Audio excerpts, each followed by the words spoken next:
This week on the podcast, I have the pleasure of chatting with Simone Luciani about 5 games that left a mark on him, both as a player and as a designer. The beat of the drums echoes in the pulse beat of the young braves.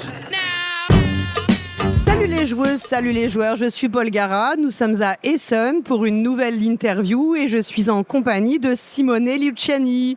Ciao Simone! Ciao! Grazie mille per il suo tempo e la sua disponibilità.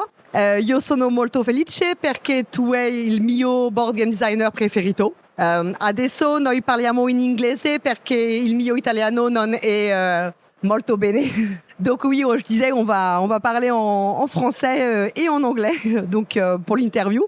Donc je disais merci beaucoup donc Simone pour ta disponibilité et ton temps. Et tu le sais, tu es mon auteur préféré, donc je suis un peu anxieuse. First, if you agree, we are going to talk about how you discover board games. Was when you were a kid or teenager you discover board games? As I remember, I played board game when I was very, very young. So when I was 7, 8 years old, I played board game a lot of time. I gather all the board game from my cousins that is gift from Christmas and read all the rules and explain the board game to everything. So just when I was a kid. I read that you already like to change the rules and to make your own rules. Yeah, I remember that I start to change the rules of Monopoly, HeroQuest, and also start to design my first game when I was 13, 14 for the neighborhood. You said that after you stopped because you started playing Magic, and then with Catan you start a new time modern board games, in fact. Yeah, Magic was a really blast. It's a game that absorbed my time, my energy, my mind for a lot of years. And it's a blast also because allow me to think about the game outside the table. So while I was in my classroom, I'm thinking about the deck for the next tournament, and I'm always thinking about the game. And when I stop Magic, I stay without board game for some years, but I still playing chess and thinking about board game. And then Catan opened the world of the Euro game. You started trying to publish your design when at the beginning of the 2000 years, I think? Yeah, more or less, this is my first attempt. Yeah. Okay.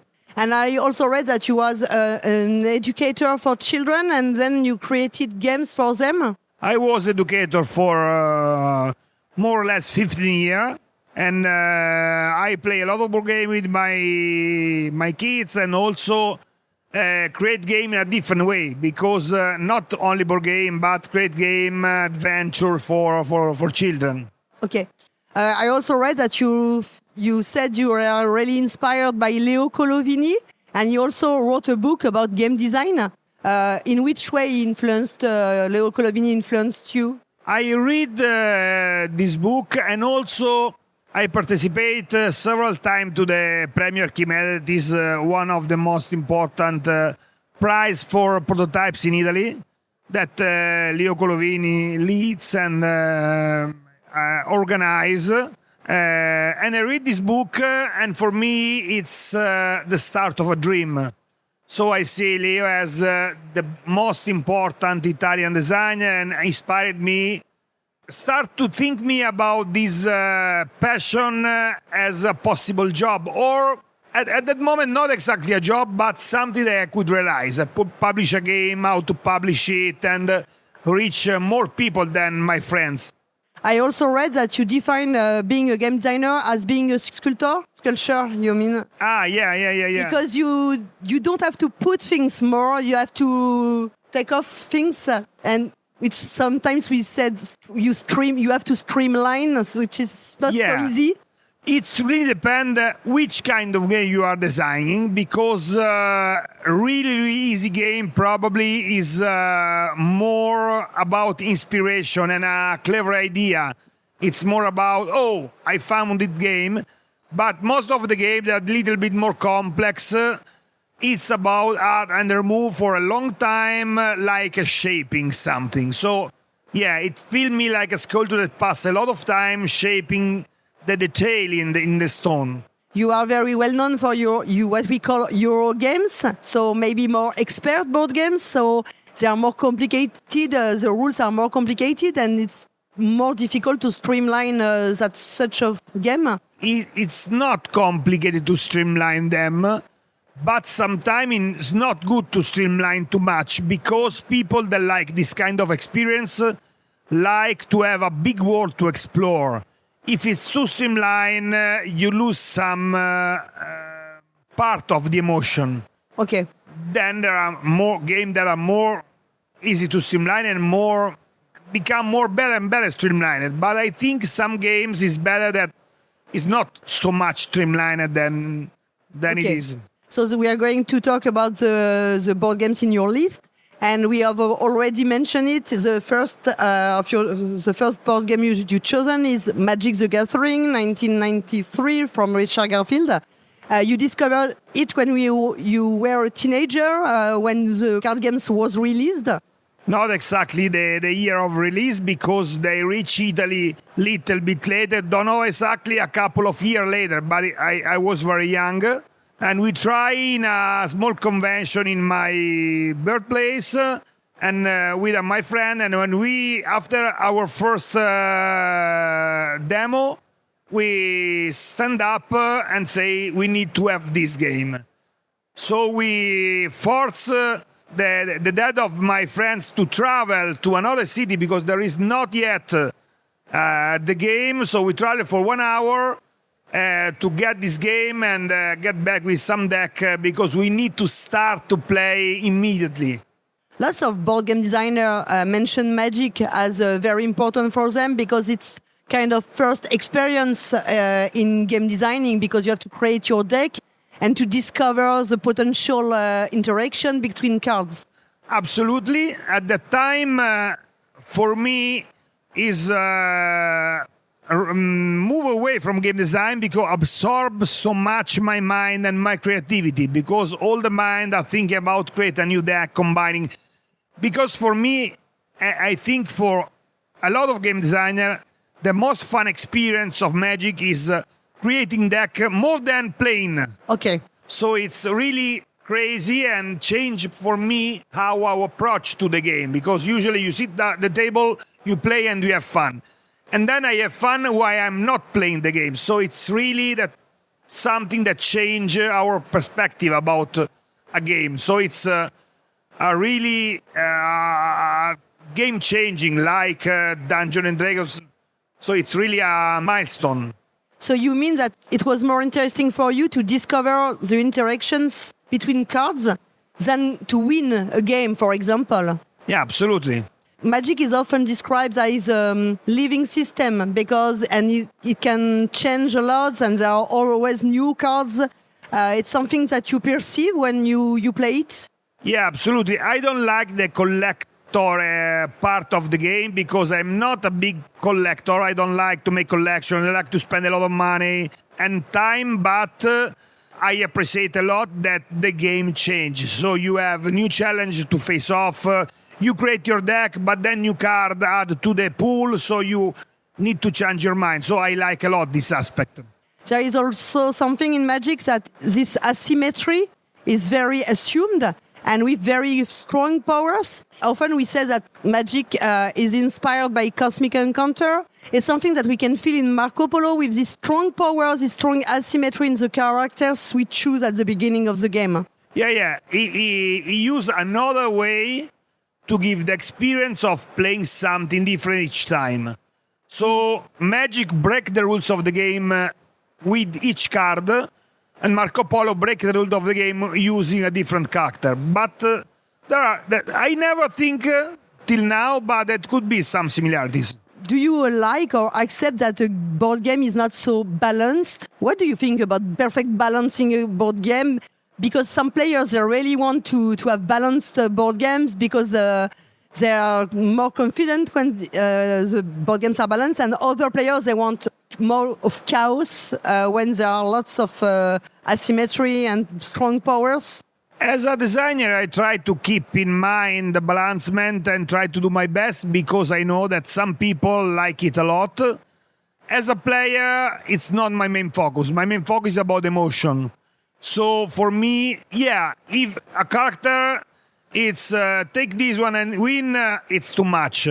But perfectly balanced is not my what I really need in a game, but I need to have emotion, to have different experience, to try something new. So you make a difference between your mission as a game designer and the things you want to experiment as a player. There are some connection, but when I'm designer, I make a game for other people. I have a lot of games that I like, so I don't make game only for my own. I make game that most people can enjoy and can have fun. So I think also about other taste and perception. I read that you were first in mechanics when you design board games. But in fact, mechanics are a small part because after you have what the players experiment by playing the game.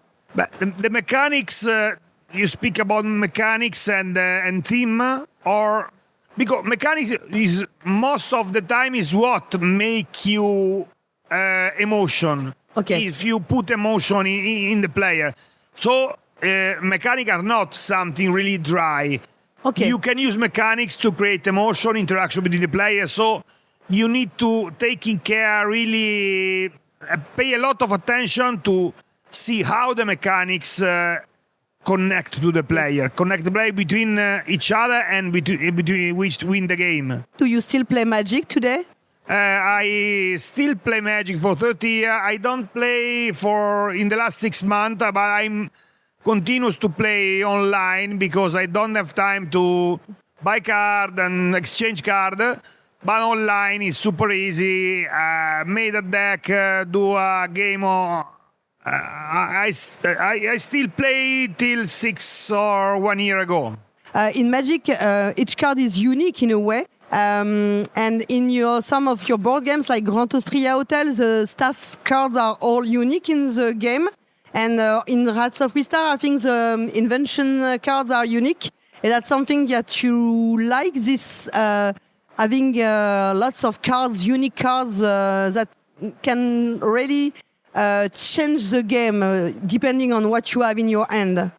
If you made a game with a lot of copy of each card, you reduce the possibility of combination and a situation that you can face off. So more unique card you have, more different scenario you can have in a game. So it's more complex to design because if you can design 6 cards and then repeat, it's super fast. But it's more fun to have a lot of different cards. I understood that for that kind of designing card and everything, you were a very big fan of Excel. You use Excel to make to define the good power of each card. Yeah, I use a lot Excel because give me a basis to start the design and also speed up when you need to add something new. So if I have 100 cards and all the cards have a mathematical basic in Excel, if I need to have more 10, it's super easy instead of create from zero. It's you invest some time at the beginning because making the new Excel file and the formula and everything costs time, but speed up the work and help me a lot.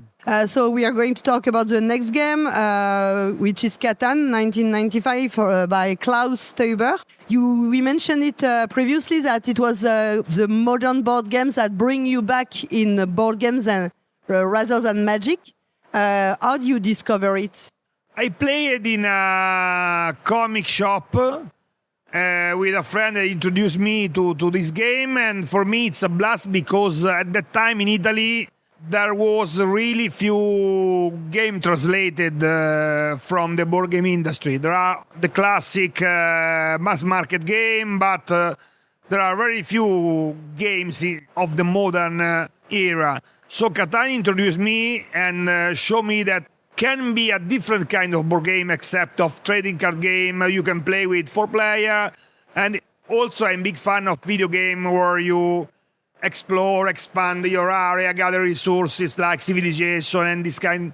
I played when I was young, and Catan feels me that in a compact rules, few playtime, you can grow your civilization, build your houses, and gather resources, and give me a really good feeling. You also enjoy the negotiation phase, which means lots of interaction, direct interaction between players. I'm not a big fan of negotiation, but I enjoy in the game because when I learn the game, for me it's really fun. It's really new, so I enjoy also negotiation integrated with the game. But usually negotiation is not one of my main favorite mechanics. Often Euro games are not very strong for direct interaction. Maybe in Barrage there is a very strong interaction between players. Do you prefer designing board games with indirect interaction, with worker placement or things like that?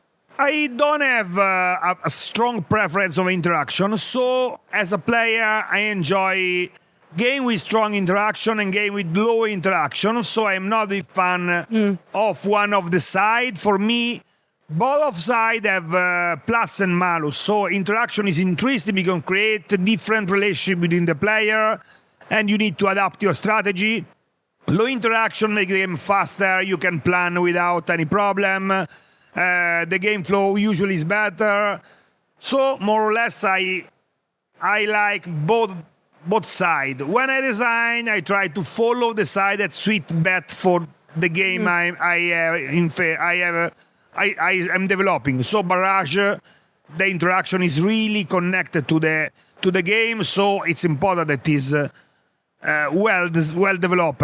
While Newton is super low interaction, but I still like to play both games. So we are going to talk about the next, which is Agricola, released in 2007, a board game by Uwe Rosenberg. It's often described as one of the first placement worker. Something that you really enjoy when you discover it. You feel that it was something very new with Agricola, or Caylus, maybe if you played before. What I'm surprised with Agricola, I'm surprised by two different things. The first one is that it's an heavy game with a lot of theme inside the game. It's really well designed and it's heavy. The second one that surprised me at the time is how big is the game, how much card they have inside. And at the beginning I think, we don't need so much card, we don't need so much action, we don't need so much resources. While it opened for me a new experience as player, because a lot of things is also a big world to explore. Yes. So I start to understand that not only straightforward game with few rules and super clean is good to me, but also games that are big and can be explored game after game. You also design worker placement board games that are very important. Of course, we are thinking about Tzolkin. I read that first it was Daniele Taccini. He came back from vacation in Mexico, and he talked about the Maya calendar. And then you always think about these wheels that could turn. And is that true? Yeah, don't remember if you came back from Mexico. Don't remember this part. Oh, from vacation, I think. Maybe not. Don't remember this part. But he's thinking about the Mayan calendar with the stone wheel. And we made a game about the Mayan calendar. And then it stimulated my mind. And I have the first sketch of vision. And it's quite rare that happen, that you have the vision of a complete mechanism, but I saw the wheel with the worker on it, and the time that move the wheel and move the worker to better position. So invert one of the big idea of the game, that you invert the worker place, because you place worker, you don't get nothing, but you get when you remove the worker from the wheel. This idea of waiting the moment you remove your worker to have the resource or the benefit, it creates a kind of branch in worker placement, because After that, we have seen Raiders of the North Sea, where you have this system of placing and removing. How do you feel when you see that Tzolkin has been an influence for other game designers after? Yes, but not so much, I think. So it's not like building a create a genre, because the emotion to place and get something immediately is strong. So if you delay, you also have some bad emotion. So it could be something that change the mind of other design and lead to some intrinsic mechanism, but not so much, I think. Okay. And in Tzolkin, you have to give food to your worker, as in Agricola, and it was very new in Agricola because I think it was the first worker placement where you have this obligation to give food to your worker. Yeah, that's true. It's really side mechanics that influence a lot the game in the future years. But and it's strange that I have this idea before Agricola came to the market. Okay. I think an old prototype never published about vampire, where you need to gather resources and pay your vampire in blood, but it still remains one of the many prototype in the box of the unpublished prototype. But this idea of Agricola changed everything, and we use it in Tzolkin because it works very well in this kind of game. In Agricola, there is a strong link between the theme, the universe, what you are supposed to do in the game, and what the mechanics are. And it's the same, for example, in Barrage. We have this feeling that it's very. You can explain all the rules just by the theme of the board game, because it's very logical. We understand clearly what we do. There is this strong relationship. I try to make a strong relationship between the theme and mechanics, and not always is easy. But when I start from mechanics, not all the time, but most of them. But after I have a first sketch of the main mechanics, I start to choose the theme, because if you make it early, you can create a lot of link between mechanics and theme. With Barrage, in special, it really have a strong link, because Tommaso worked in the sector of the dam building, and so we start exactly from the theme. The main idea of the game is about managing water and energy. So the game started more from the theme than from the mechanic. Mechanic changed during development a lot. We are going to talk about the next Race for the Galaxy, from release in 2007, also in 2007 by Tim Lehman. It's also a game with lots of cards. It's a simultaneous play, which is very different. There is not much downtime. The rhythm of the game is something that you were impressed when you played for the first time? The rhythm of the game, the simultaneous action? Yeah, I like it, but it's not the part that impressed me most, because I saw in Puerto Rico that is super cool mechanic, and it's one of the game I love most in my life. Also, Puerto Rico is one of my top 10. But Race for the Galaxy impressed me more for the use of the card. Okay. Because I played first San Juan, that is really similar to Race for the Galaxy. And when I play Race for the Galaxy for the first time, it's not a good feeling for me. It's another San Juan with less control and more luck. So why? But after some games, I realize that it's much more addictive and much better. And this is one of the lessons I learned, is that the difference between unique card and repetition of the same card. Because in Race for the Galaxy, there are more unique cards, little bit more complexity, so more difficult to get into the game. You have one level of complexity more. You have all cards to learn, but give you a lot more different experience, a lot more different scenarios. So I learned it a lot from this development from San Juan to Race for the Galaxy. Something that you wanted to try in your own design, this different use of the cards? Yeah, usually I try to put what I like in my design. because when you have the feeling of an emotion, it's more easy to recreate. If you don't like something, it's possible, but not super easy to make a game about this emotion. Instead, if you like so much the card, the combination, the combo, it's more easy to have the feeling and the perception to work on mechanics that create this emotion. When you play Race for the Galaxy, there are also, especially maybe when you play 2 players, it's stronger, but there is also this guessing and double guessing to choose the best action and to take advantage of the choice of the other player. I don't feel like you put lots of guessing in your board games. Maybe I'm wrong, but it's something that you want to explore. Yeah, it's possible that I can explore in the future. I like a lot this aspect in Race for the Galaxy because for me it's not a 2-player game, but really work at best in 2-player because it's really interesting in the interaction.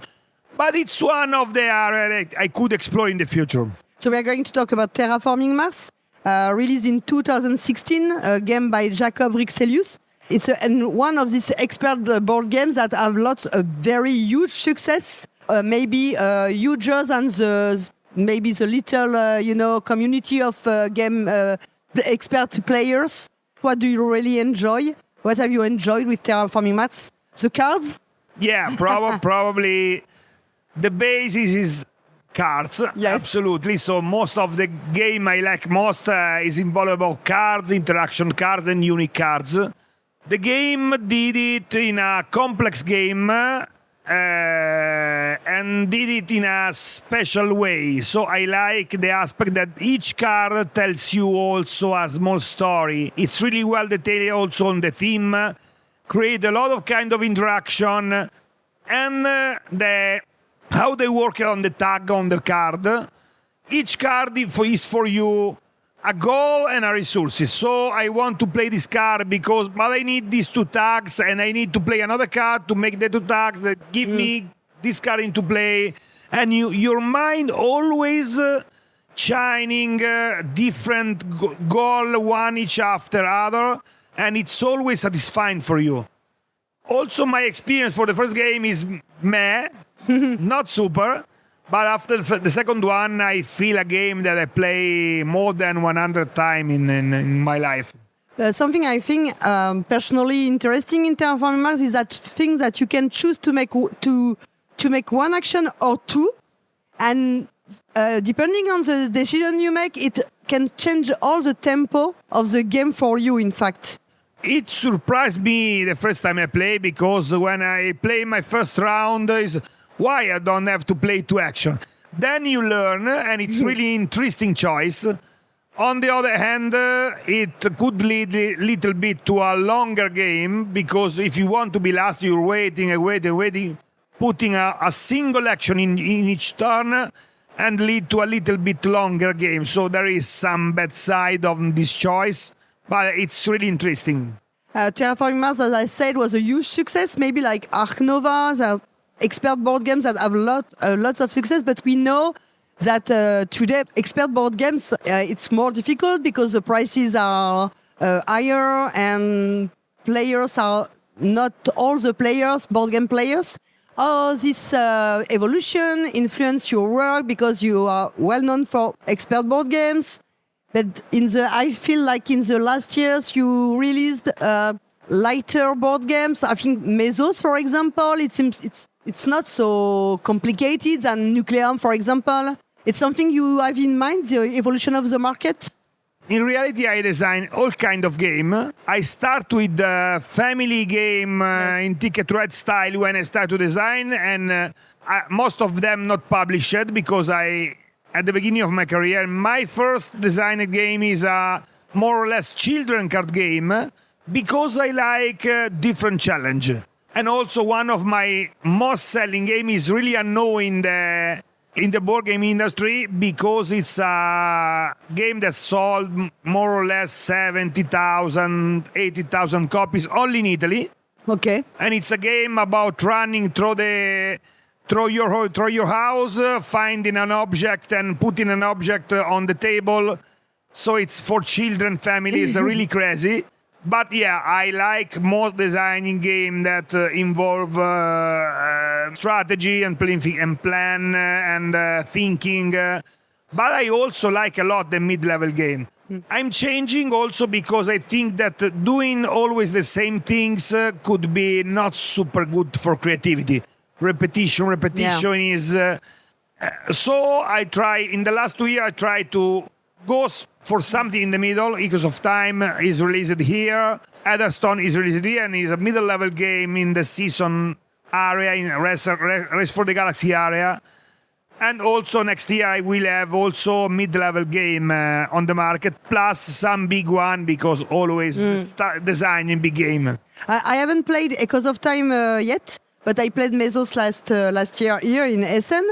And maybe it's related to Terraforming Mars, this idea of the time passing. And I've heard that you were interested in this idea in a board game to have this feeling of the time which pass. I like it a lot. I'm nearly obsessed by the feeling of the time in a game.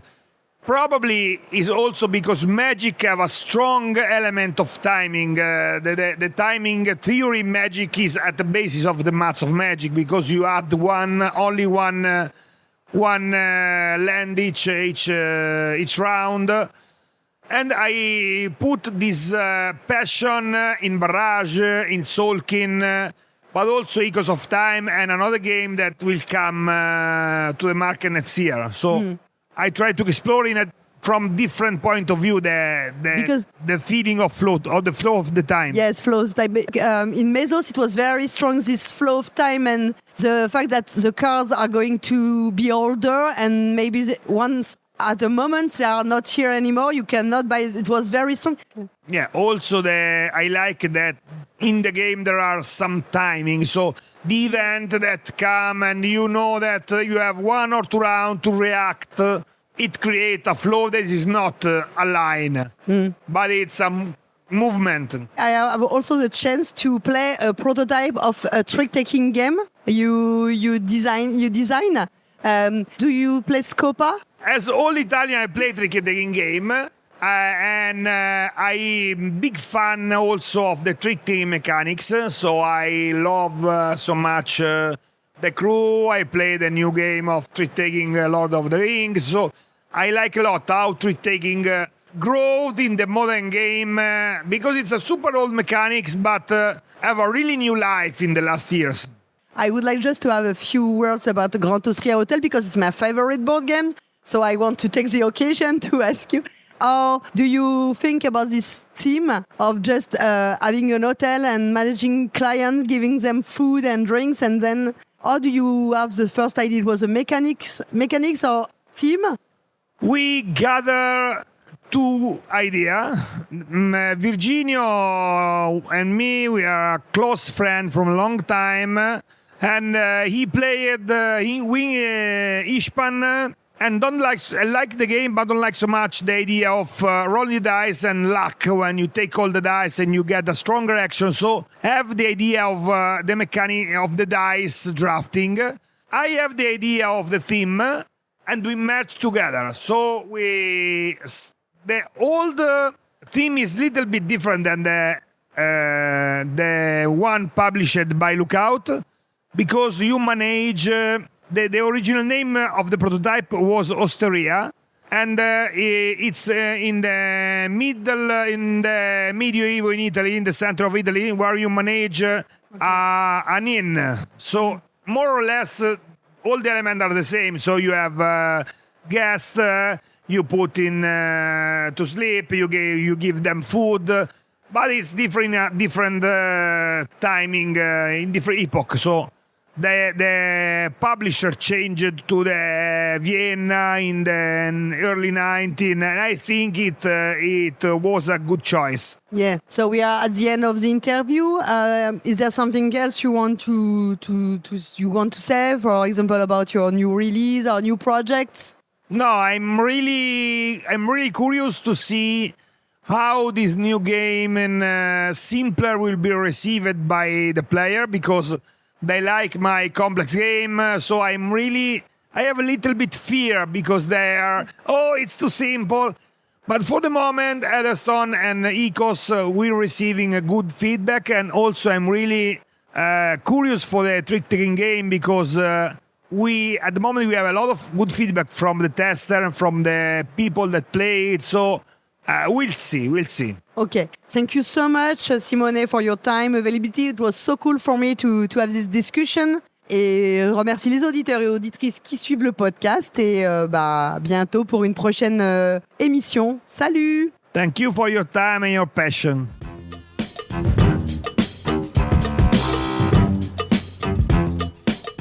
This interview was recorded at the Essenspiel on October 25, 2025, and this episode is produced by Polgara and Hammer.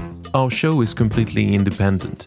Its contents are free, as in free speech, and we are not sponsored. Follow Polgara's account on Facebook, X, Blue Sky, and Instagram. Thank you for listening to Le Point de Polgara, and until next time for a new episode.